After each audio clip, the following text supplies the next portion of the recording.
পৰীক্ষাত আটাইতকৈ ডাঙৰ এটা কনফিউজন এইটো লিখিলে হ'ব নে আকৌ লিখিব লাগিব আজি মই একেবাৰে সহজভাৱে কম মাৰ্কছ অনুসাৰে এক্সামত কিমান লাইন লিখিব লাগে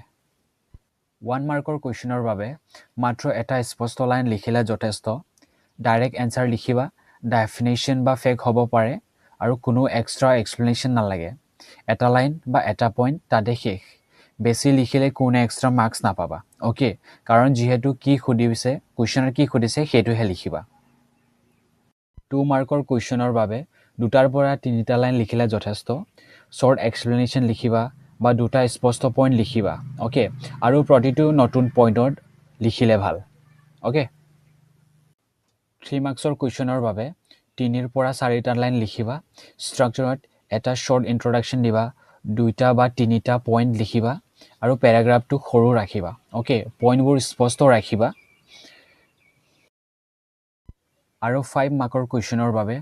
8 পৰা 10টা লাইন একেবাৰে পাৰফেক্ট ষ্ট্ৰাকচাৰত 1 পৰা 2টা লৈকে ইন্ট্ৰডাকচন লিখিবা 4টাৰ পৰা 5টা মেইন পইণ্ট লিখিবা আৰু শেষত এটা লাইন ইন কনক্লুজন দিবা ওকে এই ধৰণে লিখিলে এক্সামিনাৰে ভাল পাব আৰু এনসাৰটো কমপ্লিট হ'ব বুলি টাইম মানি ল'ব 8 বা 10 মাৰ্কৰ কোৱেশ্চনৰ বাবে 12 পৰা 15টা লাইন লিখিলে যথেষ্ট ষ্ট্ৰাকচাৰত ইন্ট্ৰডাকচন দিবা হেডিং বা point wise explanation proper example থাকিলে ভাল কনক্লুজন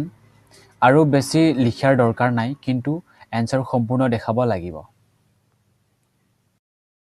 আৰু এটা গুৰুত্বপূৰ্ণ কথা এক্সামত মাৰ্কছ বেছি লাইন লিখিলে নাহে ওকে মাৰ্কছ আহে ক্লিয়াৰিটিৰ পৰা হেণ্ডৰাইটিং পৰিষ্কাৰ হ'ব লাগিব পইণ্টছ স্পষ্ট লাগিব ষ্ট্ৰাকচাৰ ঠিক হ'ব লাগিব ওকে যেটো তোমালোকে লিখা ষ্ট্ৰাকচাৰটো এণ্ড তোমালোকে সেইটো কথা সদায় মনত ৰাখিবা মাৰ্কছ লাইন সংখ্যা নহয় মাৰ্কছ কাৰেক্ট পইণ্টছ আৰু ক্লিয়াৰ ৰাইটিঙৰ পৰা আহে ওকে যদি ষ্ট্ৰাকচাৰ ঠিক আছে কম লিখা এনসাৰবোৰো মাৰ্কছ আনিব পাৰে সো এভৰিৱান আজিৰ কাৰণে সিমানে যদি তোমালোকে সেইটো ৰুলছ ফলো কৰা এক্সামত এনসাৰ লিখাত সহজ হ'ব আৰু মাৰ্কছ তোমালোকে নিজে ইমপ্ৰুভ হোৱা দেখা পাবা ওকে